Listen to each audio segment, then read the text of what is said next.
আমার ব্রিগেডের ডাক অনেক আগে থেকে প্রচার হচ্ছে, আপনারা খবর পেয়েছেন কি জানি না। তবে এখন এই অকাপ ইস্যুটাও একটা বড় ইস্যু, অকাপটাকেও বাঁচানো আমাদের দায়িত্ব, সেটাকেও আমরা সেই জায়গাতে অ্যাড করে প্রচার করছি। তো বলছি রাজনীতির পাওয়ার ছাড়া অকাপকে পুনরুদ্ধার করা কখনোই সম্ভব নয়। এই যে আমরা আজকে চ্যানেলে বলছি, নওশাদ যদি কখনো ক্ষমতা আসে, হারুয়ার পীর আব্বাস আলী গোলাচাঁদ হুজুরের জায়গা সমস্ত উদ্ধার করব। আমার করার স্বপ্ন অনেক দিন থেকে, এই কালা কানুন যখন তৈরি করছে তার আগে থেকেও আমি প্রচার করছি, কিন্তু এটাকেও আমি অ্যাড করে নেবো। কেন ব্যারিকেড আমি করব পুরো দেশ ও দেশবাসীর পক্ষে দাঁড়িয়ে, যে অত্যাচার কেন্দ্র সরকার ও রাজ্য সরকার করছে তার বিরুদ্ধে আমাদের হবে আন্দোলন। তবে এই অকাপ কালা কানুন এটাও তার মধ্যে অ্যাক্ট হওয়ার একটা অন্যতম বিষয়, ইস্যু হয়েছে, সেটাকেও আমরা জয়েন করব। অকাপ তো বাঁচানোর জন্য আজকে রাজনীতির দল হিসেবে আইএসএফকেই শুধু দেখতে পাচ্ছি এই 26,000 চাকরিজীবীর পক্ষে দাঁড়িয়েছে। পলগাঁও বুনগুনো মানে যে দাদাগুলো শহীদ হয়ে গেল তাদের উপযুক্ত আসামিদের শাস্তির দাবিতে, এবং অকাপ নিয়ে একমাত্র এই নওশাদকেই তো দেখছি। আর এই যে নওশাদের বিষয়ে বলছে, এইটাই করুক না যারা বলছে, তারাও তো করতে পারছে না। উপরন্ত তারা ওয়াকাফকে মিটাবার জন্যে হয়তো ষড়যন্ত্র। ওটাও তো দেখা দরকার যে কেন পারমিশন দেবে না। যদি আজকে দুদিনের জন্য পারমিশনের কোনো ডিস্টার্ব দেখাতে পারে, এক সপ্তাহ পরেও তো পারমিশন দেওয়া উচিত, কেন দেবে না? সম্পত্তিটা কি কারো ব্যক্তিগত সম্পদ নাকি? তা সেটাও তো দেখা দরকার।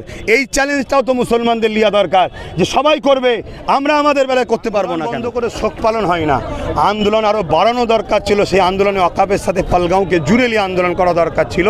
কেন্দ্র সরকারের বিরুদ্ধেই দুটো আন্দোলন হতো, তাহলে মনে হয় আরও বেশি ভালো হতে হবে।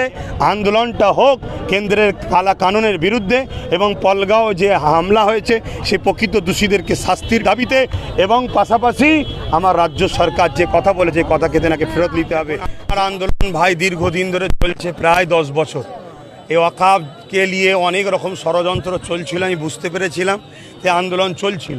কিন্তু কেন্দ্র সরকার যখন আইনটা করলো, যে আবহাওয়া দেখেছিলাম যখন বাস্তবে রূপ দিল, তখন আমার যেসব বন্ধুরা বা ইসলাম দরদিরা বা অন্য ধর্মের মানুষরাও তো এর বিরুদ্ধে আন্দোলন করেছে, কালা কানুনের বিরুদ্ধে। হওয়াটা স্বাভাবিক, কেন এটা সংবিধান বিরোধী আইন করেছে না। তেনারা হঠাৎ করে বন্ধ হয়ে গেলেন। দেখলাম যেদিন থেকে পলগাঁও হামলা হলো, তারপরে একটা ঘোষণা দিল কোন একটা সংগঠন 3 দিনের জন্য নাকি শোক পালন করছে। আন্দোলন বন্ধ করে শোক পালন হয় না, আন্দোলন আরও বাড়ানো দরকার ছিল। সেই আন্দোলনে অকাপের সাথে পলগাঁওকে জুড়ে নিয়ে আন্দোলন করা দরকার ছিল। কেন্দ্র সরকারের বিরুদ্ধেই দুটো আন্দোলন হতো, তাহলে মনে হয় আরও বেশি ভালো হতো।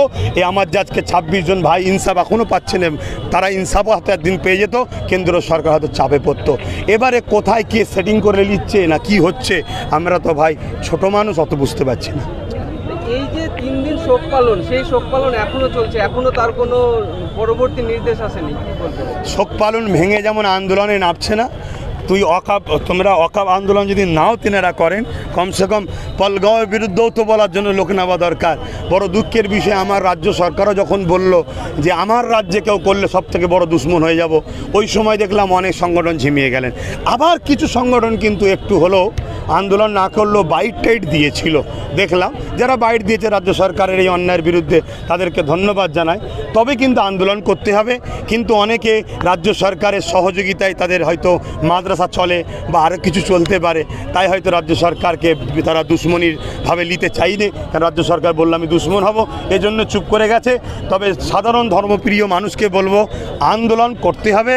আন্দোলনটা হোক কেন্দ্রের কালা কানুনের বিরুদ্ধে, এবং পলগাঁও যে হামলা হয়েছে সে প্রকৃত দোষীদেরকে শাস্তির দাবিতে, এবং পাশাপাশি আমার রাজ্য সরকার যে কথা বলেছে কথাকে তেনাকে ফেরত নিতে হবে।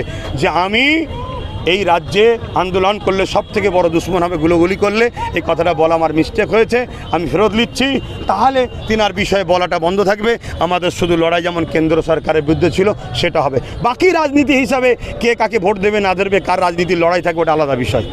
ভাইজান কি তাহলে ছোট ছোট সমাবেশ করে ব্রিগেডের জন্য গ্রাউন্ড তৈরি করছেন? আমি অবশ্যই, কেন মানুষকে তো জানাতে হবে না, সজাগ করতে। আমাদের সব গরিব মানুষ, খেটে খাওয়া মানুষ, আর গরিবরাই তো বেশি ধার্মিক হয়। যারা বড় বড় অর্থশালী আছে তাদেরকে একেবারে আমি খারাপ বলছি না, কিন্তু ধর্ম থেকে তারা অনেক দূরে থাকে। তারা তাদের কারবার ব্যবসা বাণিজ্য সামলাতে হয়, তারা এইসব আন্দোলনমুখী কাজেতে যেতেও সাহস পায় না, ব্যবসা লসের জন্য হোক বা ব্যবসার টাকা ইনকাম করা তারা ব্যস্ত থাকে। তো সেই জায়গায় গরিব খেটে খাওয়া মানুষরাই ধার্মিক হয় বেশি।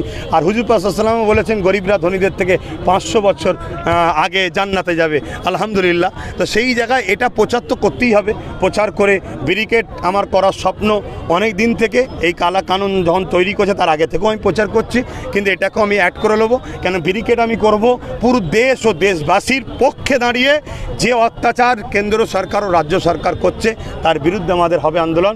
তবে এই ওয়াকফ কালা কানুন এটাও তার মধ্যে অ্যাক্ট হওয়ার একটা অন্যতম বিষয় ইস্যু হয়েছে, সেটাকেও আমরা জয়েন করব। ব্রিগেডের ভাইজান থাকবে না থাকার কিছু নেই, কেন সে তো দেশের নাগরিক, সে তো অন্যায়ের বিরুদ্ধে কথা বলছে। এবং ওয়াকফ তো বাঁচানোর জন্য আজকে রাজনীতির দল হিসেবে আইএসএফকেই শুধু দেখতে পাচ্ছি এই 26,000 চাকরিজীবীর পক্ষে দাঁড়িয়েছে। পলগাঁও বুনগুনো মানে যে দাদাগুলো শহীদ হয়ে গেল তাদের উপযুক্ত আসামিদের শাস্তির দাবিতে, এবং ওয়াকফ নিয়ে একমাত্র এই নওশাদকেই তো দেখছি, বাকি অন্য অন্য দলগুলো তো সব দেখছি চুপ করে আছেন। এটা দুঃখজনক। তাই চাইবো আসেন প্রত্যেকটা সেকুলার যারা বলছেন তারা এই অসময়ে মুসলিমদের পাশে দাঁড়িয়ে মুসলমানদের উপরে যে জুলুম করছে কেন্দ্র সরকার, আপনারা যে কেন্দ্র সরকারের বিরুদ্ধে তার প্রমাণ এই সময় তো দিবার সময়। এ সময় যদি আওয়াজ না তোলেন, ভোটের সময় আওয়াজ তুললে আশা করছি যারা এই মুসলিম সমাজের মানুষ তারা এই বন্ধুকে আপনকে এখন বুঝতে শিখছে, তারা তখন দূরে সরে থাকবে। ওয়াকফের এই আন্দোলন নিয়ে ফিরোজা নওশাদ সিদ্দিকী যে আন্দোলন করছে, কিছু মানুষ বলছে যে নওশাদ সিদ্দিকী রাজনীতি করছে, 26-এ ঘর বসাচ্ছে। দেখুন ওইটাই করুক না সবাই, তাও তো করছে না। যেনারা বলছেন এটাও করুক না, এটাও তো করছেন। আর আমি তো বলছি রাজনীতির পাওয়ার ছাড়া ওয়াকফকে পুনরুদ্ধার করা কখনোই সম্ভব নয়। এই যে আমরা আজকে চ্যানেলে বলছি নওশাদ যদি কখনো ক্ষমতা আসে, হারুয়ার পীর আব্বাস আলী গোলাচাঁদ হুজুরের জায়গা সমস্ত উদ্ধার করব, আরও যেখানে যে আছে সব উদ্ধার করা, আমি চ্যালেঞ্জ দিচ্ছি। কেন এটা আমাদের প্রপার্টি।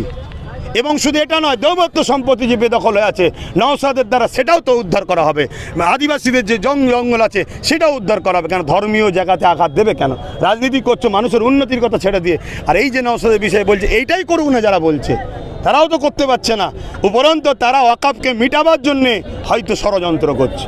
রাজ্যে ভীষণ একটা ওয়াকফ আন্দোলন হচ্ছিল, ওই ব্রিগেডের ডাক দেওয়া হয়েছিল, ব্রিগেডের ডাক দেওয়ার পর থেকেই আন্দোলন মুছে গেল। আবার আপনি ব্রিগেডের ডাক দিচ্ছেন? না, আমার ব্রিগেডের ডাক অনেক আগে থেকে প্রচার হচ্ছে, আপনারা খবর পেয়েছেন কি জানি না। তবে এখন এই ওয়াকফ ইস্যুটাও একটা বড় ইস্যু, ওয়াকফটাকেও বাঁচানো আমাদের দায়িত্ব, সেটাকেও আমরা সেই জায়গাতে অ্যাড করে প্রচার করছি। আগামী দিন হবে। কিন্তু ব্রিগেড আন্দোলন আপনি যদি আমার আজ থেকে 6 মাস আগের কোনো দেখেন, আমি যেখানে প্রোগ্রাম করতে যাই সেখানেও কিন্তু আমি ব্রিগেডের কথা বলছি যে আমি একটা ব্রিগেড একা করবো, একটা আমার টার্গেট আছে। উদ্দেশ্য হবে এটাই, অন্যায় বঞ্চিত শোষিত যেসব মানুষের উপর অন্যায় হচ্ছে, শোষিত লাঞ্ছিত বঞ্চিত মানুষের পক্ষে দাঁড়িয়ে, বিশেষ করে মুসলমানদের ওপরে যে জুলুম হচ্ছে সার্বিক দিক দিয়ে ধর্মীয় স্বাধীনতা কেড়ে নেওয়া হচ্ছে, এই অধিকার ফেরাবার লক্ষ্যে আন্দোলন আমার চলবে। ব্রিগেড ডেকেছিল তারা তো একটা দোহাই দিয়েছে যে আমরা পারমিশন পাইনি, আপনি কি পারমিশন পাবেন কি আশা করছেন? ওটাও তো দেখা দরকার যে কেন পারমিশন দেবে না। যদি আজকে দুদিনের জন্য পারমিশনের কোনো ডিস্টার্ব দেখাতে পারে, এক সপ্তাহ পরেও তো পারমিশন দেওয়া উচিত, কেন দেবে না? সম্পত্তিটা কি কারো ব্যক্তিগত সম্পদ নাকি? তা সেটাও তো দেখা দরকার। এই চ্যালেঞ্জটাও তো মুসলমানদের লিয়া দরকার যে সবাই করবে, আমরা আমাদের বেলায় করতে পারবো না কেন? তাহলে আমরা কি ভারতবর্ষের নাগরিক নয়? যদি এই অধিকার ছেড়ে দিই তাহলে আস্তে আস্তে আমরা নিজেরাই তো সুযোগ করে দিচ্ছি মানুষকে যে আমাদেরকে যা খুশি করো, আমরা চুপচাপ থাকবো।